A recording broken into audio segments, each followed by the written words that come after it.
I felt guilty even before relaxing my hair, like sitting down in the chair. I was like, oh my god, oh my god. I was like getting anxiety, like, am I really going to do this? And that's the kind of pressure that we put on people with natural hair. Guys, I'm so disappointed. I just filmed a decent enough portion and the mic was not plugged in properly, so there was no audio. Anyway, hi everyone, hello, my name is Donna and I do social commentary and think pieces here on YouTube, and today I will be discussing about featurism and the pressure to be natural. And you might be wondering like what these two things have to do with each other, but we'll get into that. So yeah, the pressure to be natural. I used to do natural hair videos, not anymore, so I feel like I kind of relate to this on a personal level, you know. Anyway, let's get into that, and thankfully the mic is working now. The one time I didn't do a mic test is when the mic played mad, so this is not gonna happen again. Anyway, so we have to get into this, right? What is featurism? Because I can't get into this topic and not at least mention what featurism is for those of you who may not be familiar with the term. Featurism, as defined by their dark-skinned girl, and let me just double check that name because I don't want to get that wrong.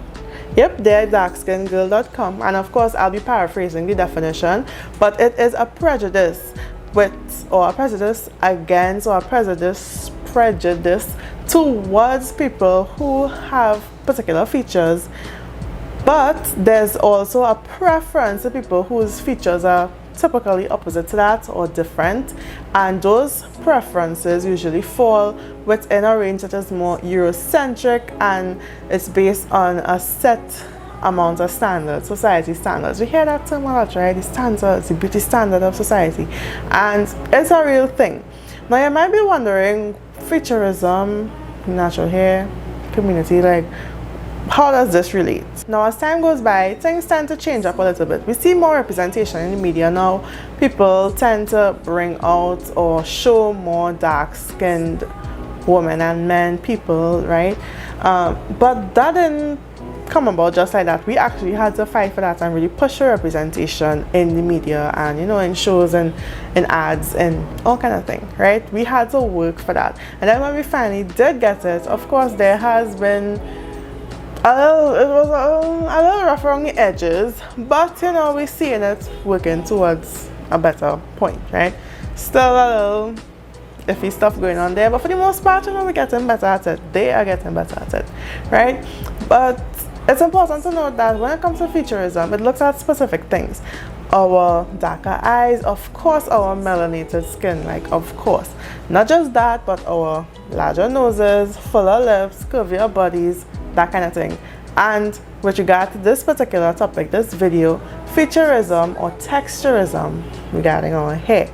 Texturism, texture, right? And we see that a lot. Of course, when we talk about us natural girlies, we're not, or natural people in general, we're not just talking about the looser naturals. Like in this case, we're specifically referring to our kinky, coily brothers and sisters, right? Our type 4 hair people. The type of hair that isn't usually appreciated, the type of hair that's usually looked down upon, the type of hair that receives a lot of featurism, a lot of judgments. Yeah, so yeah, features, and in this case, you're talking about the texture of our hair, right? Of course, we know that some time ago, some years ago, it became this big thing on YouTube where the natural hair movements came about, and a lot of YouTubers were filming tutorials and giving tips and stuff like that on how to take care of your natural hair, and a lot of people started going natural. Even myself, I decided to go back natural, because they say you can't just turn natural because you were always natural, but you're going back to your roots. So there was a sense of pride in that, you know, taking back control for something as simple as the way that we look, right? Taking back that sense of, you know, just feeling comfortable in your own skin, because for a long time we were told that these features, the things about us just wasn't good enough. We would be compared to other people of other races, or people within our own race that just had it better, or just was more accepted. Let's just leave it at that. So after growing up for all those years, hearing those negative things about your hair, and well, we're looking at hair specifically, so we're gonna not talk about skin and that kind of thing.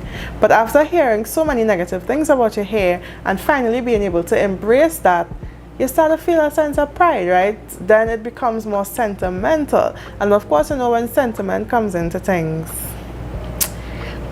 people get offended very easily, or people just feel very passionate about certain sentiments. Most definitely, we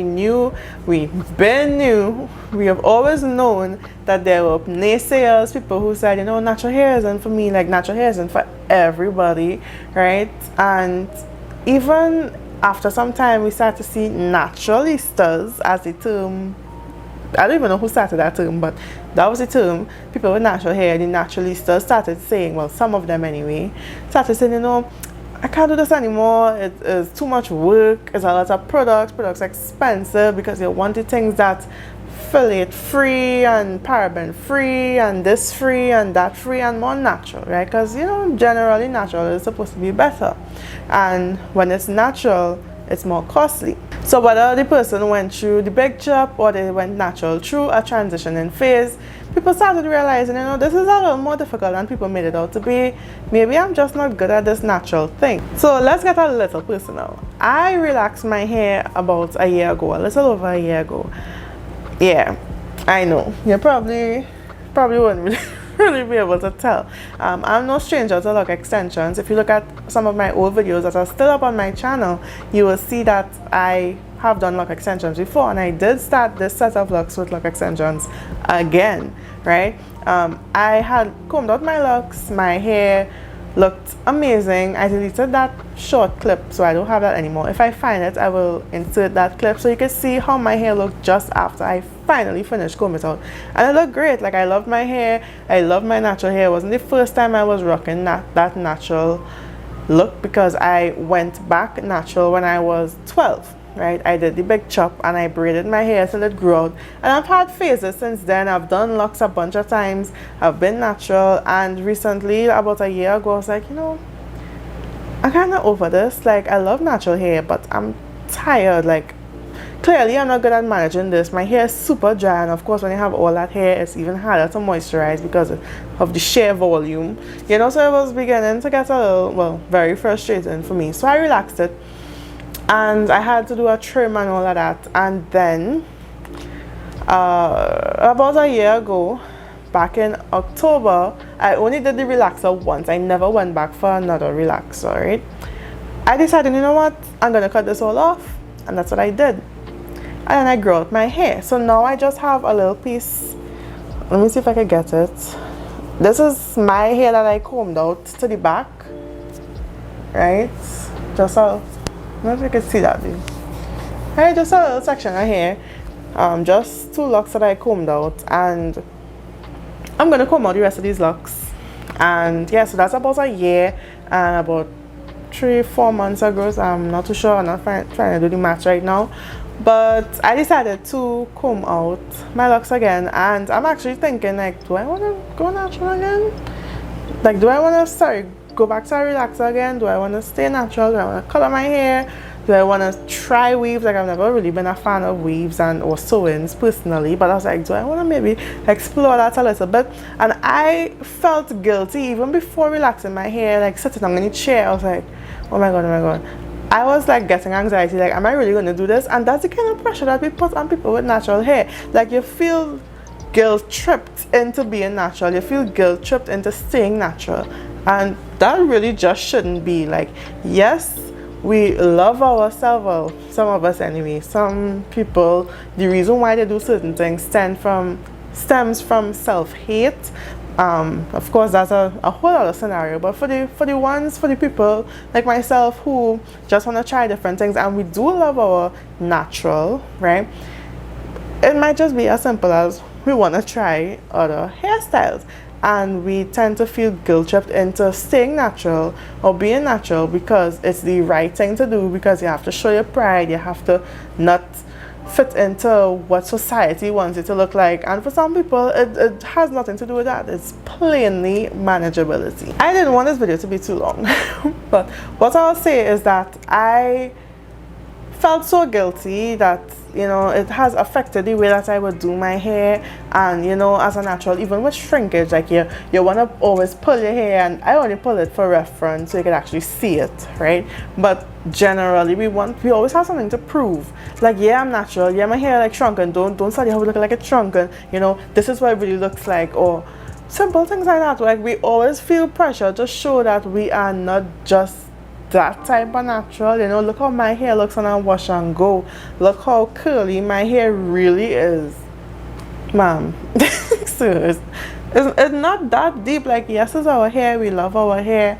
I think our hair is very unique and beautiful, but it must be, like, it goes without saying that people could choose how they want to wear their hair at any given time. Like, for me, I was natural for the other half of my life, and now I want to explore its styles a bit more. Like, I might be natural, like, now.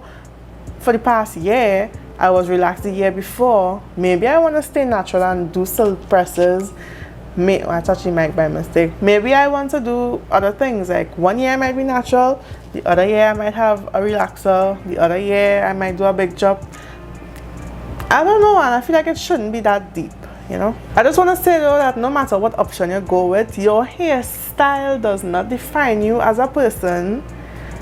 You shouldn't be guilt tripped or feel bad about doing a certain thing just because this is what the natural hair community wants you to look like, or the relaxer community, or the weave community wants you to look like. It should never be up to that. Like, you do what you want to do for yourself, because you are what matters. Yeah. So yeah, don't make your choices to appease anyone's gaze. Just do what makes you happy. In this case, once it's not hurting anybody, trust me, you'll be fine. And it's hair, so it will grow back. If you decide you want to relax your hair today, or you want to do this style today, like, your hair would grow back.